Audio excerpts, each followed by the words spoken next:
What's going on, guys? Counting Gains back here again with some more JP man, Jordan Peterson. I've been reacting to a lot of different political stuff and whatever left right debate kind of stuff recently, and people kind of like that stuff. This one is called "Student Tries to Frame and Cancel Jordan Peterson but Gets Destroyed Instantly." Okay, this one should be funny. In this video, we see a student trying to frame Jordan Peterson in what he thinks is a logical argument. However, it doesn't take long before the young man gets completely destroyed. They always kind of capitalize the destroyed and stuff like that, like try and make it very extreme, over the top. So let's see exactly what happens. Let's get it, guys. And we have to be able to say what we have to say badly, or we won't be able to think at all. Strange.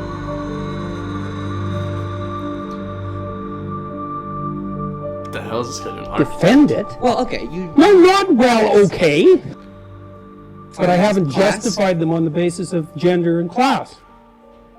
As you might imagine, you've been a topic of conversation on this campus a lot in the past week or so.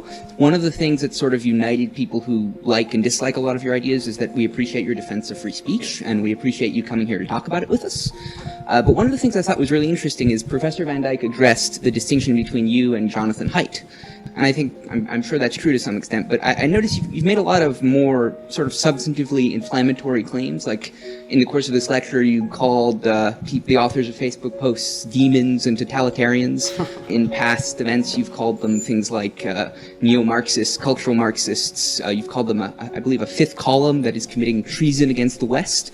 And it seems to me this is more than temperamental. This is a substantive difference. And it's a substantive difference, and, yes. And another thing you've done is that, unlike Haidt, you have a more sort of comprehensive political program. You've talked a lot in defense of traditional hierarchies, both of gender, of class.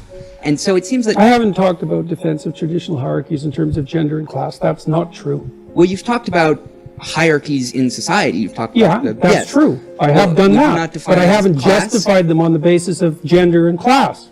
Well, okay, but you talk... Not okay. That's an important distinction. Okay, but you defend hierarchies in society in a way that... You talk a lot about the Pareto distribution, yes? That doesn't mean I defend it. Well, okay, you... No, not well, okay. Yes.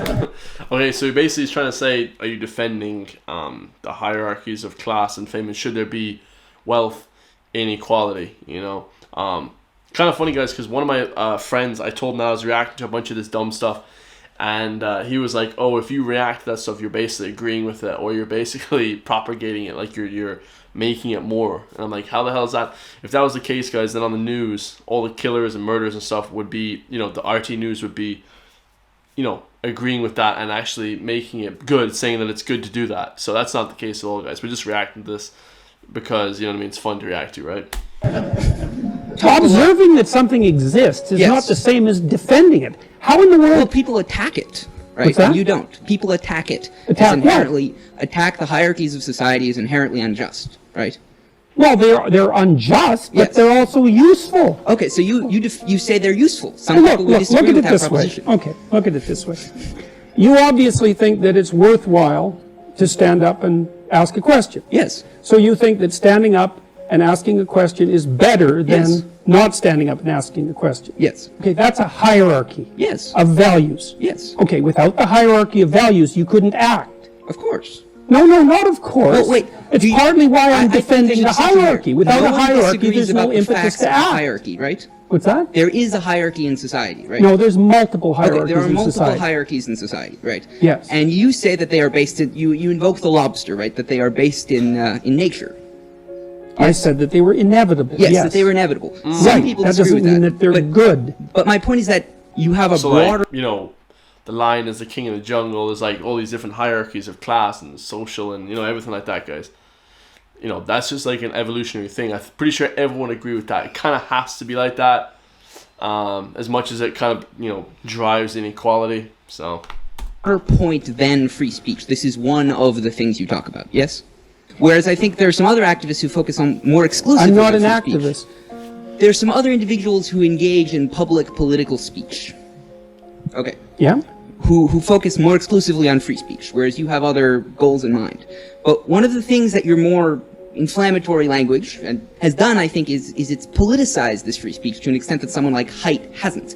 I've noticed that when someone hears the term free speech now, they associate it with a specific set of thinkers, often as viewed as on the extreme right. And I think arguably that's the problem of all factions in society, because free speech should be a universal value. Polls certainly suggest that it's coming under increasing threat from both sides. But do you believe free speech is your primary end, or do you believe these other points you're making are important? Because I've heard you a bunch of times defend free speech sort of contextually, like you've complained about some of the laws in Canada that you dislike, that they institutionalize false facts into the law. But it seems to me that an absolutist defense of free speech makes no preference as to true or false. The point is that's something you are being forced to say something. It would be as bad as if you were forced to say something that is true, because the point of free speech is that you can say whatever you want, right? No, the point of free speech is so that you can think your way through life without running like headlong into a brick wall. Think position A versus position B is just as bad, right? Even if one is true and the other is not. Good job, by the way. Well, actually, wait, can I just ask one additional addendum? I think the politicization of free speech is by far the biggest threat to free speech, because this is always... No, the radical leftists are the biggest threat to free speech. So this is... Because the radical left want to, they want someone in charge of who's able to say what is able to say, whereas, people would say the far right would want to just have everyone say whatever the hell they want. But then again, on the far right as well, they do the same thing. They kind of limit people's free speech in a way, because you have to eventually, someone will eventually be making up the rules on who can, decide what you can say and what can't say, guys. That's basically what it boils down to. Eventually, that's what's going to happen, but not always. Maybe you can have like just everyone decide, or the platforms decide, but it's tough. As the professor alluded to in previous questions, the substantive threats to free speech in much of the world, in Europe certainly, I think in the United States as well, from the government have come from the radical right. And I think it's fair to say that on the specific narrow subset of certain departments on liberal arts colleges, it's fair to say the threat comes from the left, though its scope is in dispute. But my question is, do you think that the way you talk about free speech, the way you link it to specific issues, the way you use inflammatory language, and the way you seem to defend a specific set of free speech, there are certainly plenty of instances of free speech attacked on the other side that you don't mention as much.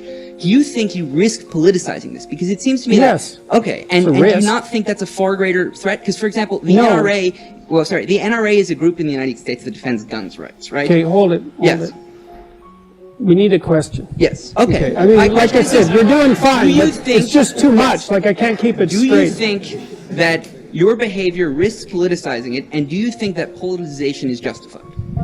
I think my behavior risks politicizing it, yes. I would rather it not be politicized, and I'm doing what I can to manage that risk. However, it's become political in my country because the government implemented compelled speech legislation. So I wasn't complaining about that before it became political. Now, there is a time, even when you're detached in some sense from the political realm, that you can't be detached anymore. Well, I'm not happy with the fact that this has become politicized.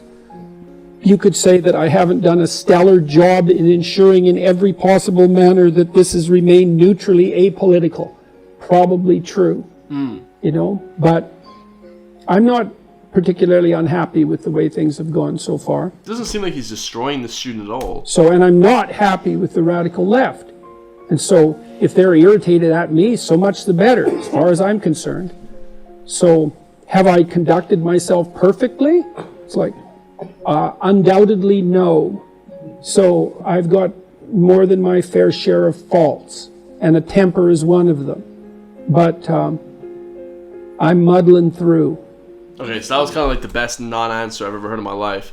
What he tried to say was like, I don't even know what, to be honest, because it's got 1 million views, but basically like, is free speech becoming political and stuff like that, guys? Saying it, means you're a far-right guy and all this kind of stuff. And yeah, that's kind of to a point true, guys. I feel like now everything is just crazy. Like even when I suggested to my friend, I'm going to be giving my opinion on left-wing stuff and right-wing stuff and centrist stuff, and I'm going to try and remain objective and stuff like that, and just give like maybe a funny reaction or whatever, and just talk about it a little bit, make shorts about it, try to gather some views about it, try to gather some attention from it. He's like, no, dude, you can't do that, because if you do that, then somehow I'm promoting it. Like, if that was the case, guys, if anyone made news articles or anything like that about killings of people or rapists and stuff, then they'd be promoting it. Is that the same? No, guys, obviously not. So the guys, it's just a stupid thing to say. Shout out to my friend, they're a good guy, but doesn't know what the hell he's talking about when it comes to internet. And not a lot of people do, guys. They see me reacting to these videos, and I do this shit because it garners views. And because I want to react to it, guys. And I think free speech is absolutely mandatory. I think it's not good that it became political. But, you know what I mean? Hey, what you gotta do, what you gotta do. Love you guys all, man. Please tell me in the comments down below what to react to by JP. And I'll see you guys in the next one. Peace.